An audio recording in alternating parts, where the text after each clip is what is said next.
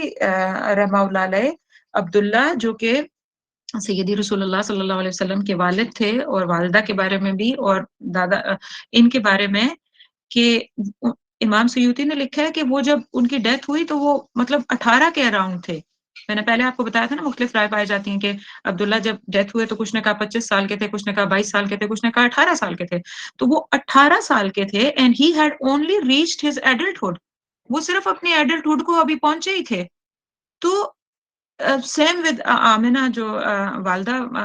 ماجدہ تھیں سیدی رسول اللہ صلی اللہ علیہ وسلم کی، تو ان کو وقت ہی اس بات کا نہ ملا کہ وہ ابھی اس بات کا سرچ کرتے کہ ہمیں دین کے کس اینگل کو وضاحت سے دیکھنا ہے، کس طرف فالو کرنا ہے، کسی راہ کو سرچ کرنا ہے یا نہیں کرنا۔ تو جیسے آپ دیکھیں نا حضرت ابو سفیان کو ہی لے لیں آپ، ابو سفیان جو تھے رضی اللہ تعالیٰ عنہ، وہ 20 سال بعد اسلام لے کے آئے۔ بہت سارے صحابہ ایسے ہیں جو بہت لیٹ اسلام لے کے آئے اور ان کے ساتھ صحابہ کرام کا نام آتا ہے۔ تو میں اس میں بائی دا وے آپ کو ایگزامپل سے خالی سمجھانا چاہ رہی ہوں کہ آپ دیکھیے کہ ان لوگوں کو بار بار موقع ملتا رہا، اللہ کی بات ان کے سامنے آتی رہی، کتنا سارا ٹائم ڈینائل بھی رہا اور پھر آخر اقرار کیا تو وہ ایمان لے آئے اور پھر وہ صحابہ کہلائے۔ لیکن ان کے پاس یعنی جو لوگ اسلام آنے سے پہلے، اس پیریڈ کو آپ کو پتا ہے نا کہ فترہ کہتے ہیں، میں نے پہلے بھی آپ کو بتایا ہے۔ اور فترہ کیا ہوتا ہے؟ فترہ وہ والا پیریڈ ہوتا ہے جو ایک نبی سے دوسرے نبی کے درمیان، وہ پیریڈ جس میں پچھلے نبی کا میسج لاسٹ ہو جاتا ہے اور اگلے نبی کا میسج ابھی آیا نہیں ہوتا، یعنی پچھلے پیغمبر کی جو کتاب یا ٹرو میسج وہ لاسٹ ہو گیا اور اگلے پیغمبر کا ابھی وہ آئے ہی نہیں۔ تو اس کے درمیان میں جو فترہ کا پیریڈ ہے، اگر اس ٹائم میں لوگوں سے مطلب کسی یہ فترہ کا ٹائم ہے، اور فترہ کے ٹائم میں فترہ کے ٹائم کے جو احکامات آتے ہیں، اسکالرز اس کے بارے میں یہی بولتے ہیں کہ ان لوگوں کا حساب ویسے نہیں ہوگا جیسے ڈس بلیورز کے جن کے پاس ایمان یا ہدایت کا بات پہنچی اور انہوں نے انکار کیا۔ یہ دو لوگ ایک جیسے نہیں ہیں، یہ نان مسلمز کی طرح ہیں لیکن یہ ڈس بلیورز کی طرح نہیں ہیں۔ تو یہ بہرحال ایک بات تھی۔ اور پھر دوسری بات یہ کہ اللہ کو ایسے انجسٹ تو نہیں ہے نا کہ وہ اسلام جس سے ایکسپوز ہی نہ ہوا ہو اس سے اس کا حساب لے رہے ہوں کہ تم نے اسلام کیوں نہیں لایا۔ تو وہ آیت آتی ہے نا کہ رحمتی وسعت کل شیء، میری رحمت ہر چیز پہ جو ہے نا وہ وسعت رکھتی ہے۔ تو اب ہم تو اتنے سارے گناہ کر کے، ہم سارے میسج اللہ کے دین کو بار بار پس پش ڈال کے بھی اپنے لیے اللہ کو ہمیشہ رحمان ہی مانتے ہیں۔ تو یہ والا تھوڑا ایسپیکٹ ہمیں سوچنے کے لیے بڑا کرنا ہوگا کہ جو فترہ کے پیریڈ کے لوگ ہیں ان کے لیے بھی یہ بات ہے کہ وہ ایمان جو ہے وہ ان تک اللہ کی بات یا بلیف کی بات پہنچی ہی نہیں تو وہ پھر ڈس بلیور نہ ہوئے۔ اور پھر وہ ایک آیت جو ہے نا امام سیوطی اپنی اس کتابچے میں یا اس کتاب میں جو میں نے آپ کو بتایا کہ انہوں نے صرف اس بات پہ لکھ ڈالی کہ رسول اللہ صلی اللہ علیہ وسلم کے والدین کا مقام،